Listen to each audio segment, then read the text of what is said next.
আন্তর্জাতিক অপরাধ ট্রাইব্যুনালে যেসব ব্যক্তি মানবতা বিরোধী অপরাধে দণ্ডিত হয়েছেন তারা আর কখনোই দেশের নির্বাচনে অংশ নিতে পারবে না। শনিবার এক আলোচনা সভায় এমনই স্পষ্ট বার্তা দিয়েছেন attorney general Mohammad Asaduzzaman.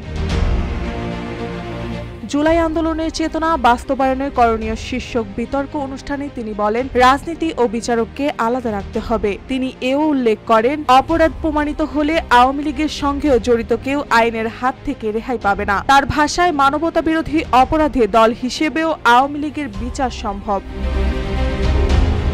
Mob বিচারের সাম্প্রতিক প্রবণতা নিয়ে তিনি বলেন, এটা বিচার বিভাগের প্রতি অনাস্থা প্রকাশ নয়, বরং গত 17 বছরে জমে থাকা ক্ষোভের বহিঃপ্রকাশ।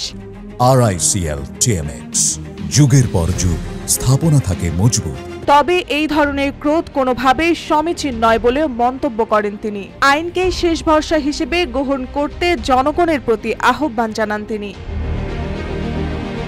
জুলাই গণঅভ্যুত্থানের শহীদদের স্মরণে অ্যাটর্নি জেনারেল বলেন, এরা কোনো রাজনৈতিক দলের প্রতিনিধিত্ব করতেন না। তারা ছিলেন নাগরিক সমাজের কণ্ঠস্বর। তারা স্বৈরাচারের বিরুদ্ধে রাস্তায় নেমেছিলেন। তিনি মনে করিয়ে দেন, এই আন্দোলনের মূল চেতনা ছিল ন্যায় বিচার ও সুশাসন প্রতিষ্ঠা।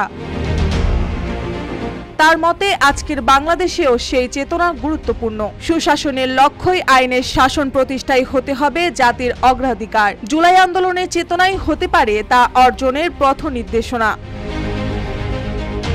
মার্জিয়া মৌ, রূপালী বাংলাদেশ।